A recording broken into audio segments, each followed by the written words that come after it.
It's actually here. Today is the 18th of September 2014. Today, a democratic, peaceful revolution is occurring across the country. And there's just a couple of points I would love to share with you, just purely to distract myself, but also because I think it's important that I get a couple of points out my head and share it with you. It's basically in defence, or maybe not in defence, but to give my perspective, my theory on the role, on the potentially positive role of not only yes supporters, but also no supporters. And even the evil empire itself, the BBC, the media, and all its cohorts. So, why am I saying it today? Because I think today begins a process of reconciliation, no matter what way it goes. So, in order to think about that, we need to think about all sides of the argument, all sides of the spectrum, everybody involved in this democratic revolution. So let's start with the role of no voters and what do we think, well, what should we think about those that choose to vote no? Well, my opinion is that they should also be celebrated. Of course, so many of us have been out campaigning and trying to convince people to vote yes for an infinite amount of good reasons. But for me, I don't think this campaign is about no voters, citizens who vote no versus citizens who vote yes. This campaign is about citizens participating versus a dying empire, an imperial empire that is doing everything in its grasp, everything to hold us back. A Pandora's box of energy and participation. So let me explain that a little bit more. I think a lot of people who either say they're going to vote no or maybe are voting no, I think they're playing a very important role within a democratic process for multiple reasons. Firstly, I think a lot of those people who either say they're going to or maybe even do vote no are actually cock-canny voters.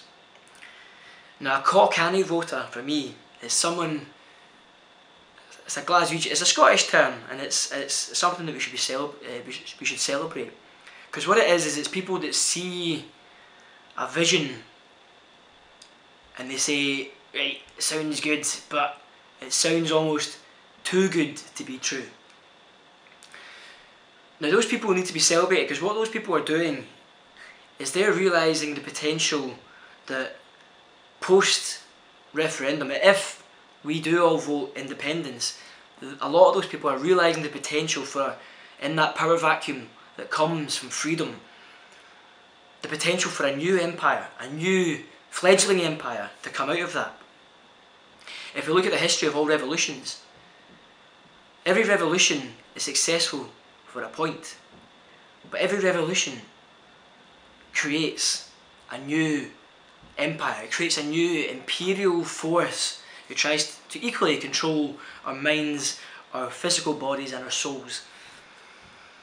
So if we are to be different in this country, if we are to start a new paradigm, the way that we should begin that is by recognising the role of those people who are cock-canny voters, who say that, yeah guys, this is all a bit too good to be true. Because even if we do vote yes, what role are those people going to vote? Whether they vote no, or even if they say they're going to vote no and then eventually turn around and in the end become what you might call fuck it voters. People who say they're who are being cock-canny up until the very last minute and then go into the booth at the last minute, say, do you know what, fuck it, and they tick yes. Whether they actually vote no or whether they say they're going to vote no doesn't matter. Those people are going to play a very, very important role in an independent Scotland, if we get independent. Those people are going to be the ones that are keeping a very, very sceptical eye. While we're all getting pissed and partying in the streets for weeks and weeks and weeks and having a brilliant time, just thriving off the euphoria that's going to come from being in this country tomorrow. Those people are going to be looking to trip up the new powers that be and the new empire that tries to form itself, the new people that are already lining up to try and create a mini Westminster in Hollywood, the Rupert Murdochs of the world, you know. So these people need to be celebrated, and the way we celebrate them is by appreciating their humanity and their citizenship. And the way we do that in the democratic process is by celebrating disagreement. Now, what that means, again, let's look to the past. The only elections where 100% of the people vote yes or vote in one direction is elections or referendums under dictatorships. Saddam Hussein got 100% votes of his people to vote for him, right? So 100% of the vote, if 100% of Scottish people turned out and voted yes, that would be very, very suspect, and it wouldn't be very democratic. It wouldn't be very good for the future either. So in that mindset, we need to celebrate the fact that a lot of our citizens, our fellow humans in this country, are going to vote and disagree with me and maybe you. Because what those people are going to do in a new democratic country is they're going to form forces of opposition.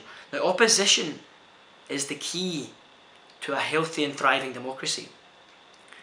They are going to be, and a lot of us as well, the Yes campaign as well is going to splinter into many facades. You're going to have your firebrand nationalists, you're going to have your socialists, you're going to have your Greens, you're going to have your Democrats. You're going to have a burgeoning branches coming out of a new tree, a democratic tree, the tree of liberty, as Robert Burns called it. And this is to be celebrated now and after the 19th. So that's my first point. I want to, before the results are in, so it doesn't seem like I'm trying to patronise people who vote no by saying, oh, well done, you know, we were with you all the time. I want to say it now, before the results are in, that we should celebrate everybody, no matter what way they vote. We should give them the respect and the love that they deserve to be a citizen of this country, because they are each going to play a role. And post 19th, even if somebody voted differently from you, you should hug that person, you should love that person, you should celebrate that person, because that person is going to be the crux of a new democracy. Because that disagreement, although you might want them to disagree, to agree with you, that debate, that disagreement, that viewing the world from different angles is what creates a healthy, loving, thriving new world. The